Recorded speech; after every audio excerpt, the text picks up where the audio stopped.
क्या आपने कभी सोचा है कि बीपी की दवाई, एसिडिटी की दवाई या सिरदर्द की, हेडेक की, हम में से अक्सर बहुत सारे लोग इन चीज़ों पे डिपेंडेंट हो गए हैं। मेरे कहने का मतलब है, कोई भी ट्रीटमेंट एक समय या एक ड्यूरेशन के लिए ही ट्रीटमेंट है। अगर उसकी आदत पड़ जाए या उसकी एक डिपेंडेंसी क्रिएट हो जाए तो मुझे लगता है कि उसको ट्रीटमेंट शब्द देना या उसको ट्रीटमेंट को कहना वो सही नहीं है। उनको एक जवाब के रूप में समझाने की कोशिश करता हूँ कि वो ट्रीटमेंट नहीं, वो मैनेजमेंट है। हेलो फ्रेंड्स, मैं वैद्य करणवीर सिंह फ्रॉम चंडीगढ़ आयुर्वेद सेंटर आज एक और फैक्ट्स पे वीडियो बनाने जा रहा हूँ। ये वो फैक्ट्स हैं जो हम अपनी रोज़ की ज़िंदगी में फेस करते हैं या हम अपनी ओपीडी में पेशेंट के द्वारा वो डिस्कशन या वो क्वेश्चंस को सुनते हैं और आप तक उस चीज़ को एक वीडियो के फॉर्म में लेके आते हैं। क्या आपने कभी सोचा है कि बीपी की दवाई, एसिडिटी की दवाई या सिरदर्द की, हेडेक की, हम में से अक्सर बहुत सारे लोग इन चीज़ों पे डिपेंडेंट हो गए हैं।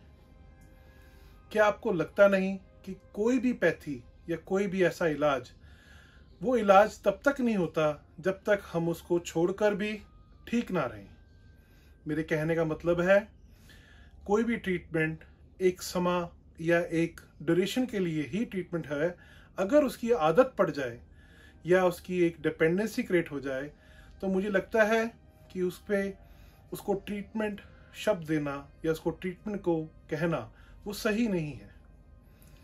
मैं ओपीडी में बहुत सारे लोगों को मिलता हूँ और उनसे जब बात होती है, हिस्ट्री टेकिंग करते हैं, तो यही सुनते हैं कि उनको पिछले 10 साल से बीपी की दवाई लगी हुई है या थायराइड की 4 साल से वो दवाई खा रहे हैं। इवन एसिडिटी की दवाई वो पिछले कई लंबे सालों से खा रहे हैं। तो मैं उनको एक जवाब के रूप में समझाने की कोशिश करता हूँ कि वो ट्रीटमेंट नहीं, वो मैनेजमेंट है। ट्रीटमेंट हमेशा एक ड्यूरेशन के बाद ख़त्म होना ज़रूरी है।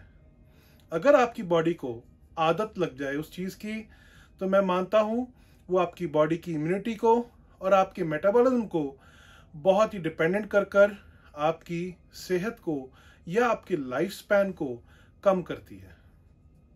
तो दोस्तों, आपको इस वीडियो को सुनने के लिए मेरा जो मेन विजन है वो यही है कि आयुर्वेद एक ऐसी साइंस है, ऐसी पैथी है, इसका कोई भी डिपेंडेंसी नहीं, आज तक ना ही कभी किसी पेशेंट में आपने देखी होगी और ना ही मिलती है। बल्कि हम देखें तो दूसरी तरफ बहुत सारे पेशेंट्स अपनी मर्जी से ही इसे डिसकंटिन्यू कर देते हैं। चाहे वो नींद की दवाई हो कोई या कोई उसकी बीपी की हो, वो जब उनकी बॉडी उनको लगता है कि बीपी अब मेरा नॉर्मल रहने वाला है, तो उसके कारण उसको कुछ टाइम के बाद वो डिसकंटिन्यू कर देते हैं। और सबसे अच्छी बात आयुर्वेद की ये है कि इसका कोई भी विड्रॉल सिम्टम नहीं है।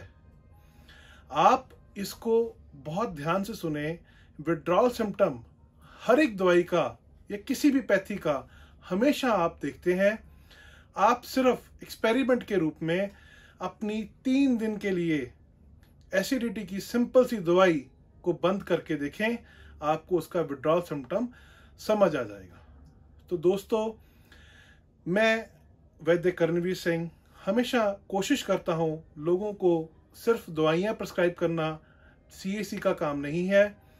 हमारा लोगों को नॉलेज देना या उनकी जो मिथ हैं लाइफ के, उनको भी समझकर उसका आंसर देना उतना ही इम्पॉर्टेंट है, क्योंकि अच्छी नॉलेज के बिना कोई भी चीज़ पॉसिबल नहीं है। तो अगर आपको लगता है कि आपको कई सालों से किसी भी दवाई की डिपेंडेंसी क्रिएट हो गई है, चाहे वो विटामिन सी क्यों ना हो, चाहे वो बीपी की दवाई क्यों ना हो, आप एक बार ज़रूर आयुर्वेद चिकित्सक को, किसी वैद्य को ज़रूर एक विजिट करें और कोशिश करें उसको प्रॉपर हिस्ट्री देकर ये समझने की कि हम उस दवाई को किस तरह विड्रॉ कर सकते हैं, और ग्रेजुअली आप वो दवाई विड्रॉ कर कर एक समय पर आपको शायद आयुर्वेद मेडिसिन की भी ज़रूरत ना हो, क्योंकि आपकी आयुर्वेद मेडिसिन या आयुर्वेद के जो हर्बल सप्लीमेंट्स हैं वो आपका इलाज के साथ साथ आपकी इम्यूनिटी को भी इन्हांस करते हैं, रिजुनेट करते हैं आपकी इम्यूनिटी को। तो मैं समझता हूँ ये आज की बहुत ही एक कॉमन प्रॉब्लम है हर घर की, कि बहुत सालों से लोग अलग अलग तरह की दवाइयों को एक अपना लाइफ का हिस्सा बना चुके हैं और उस पर हमेशा एक डिपेंडेंसी क्रिएट रहती है। अगर आपको ये अच्छी वीडियो लगी हो, हमारी वीडियो को आप शेयर करें और लोगों तक पहुंचाएं। हम एक नई वीडियो के साथ फिर मिलेंगे, तब तक के लिए धन्यवाद।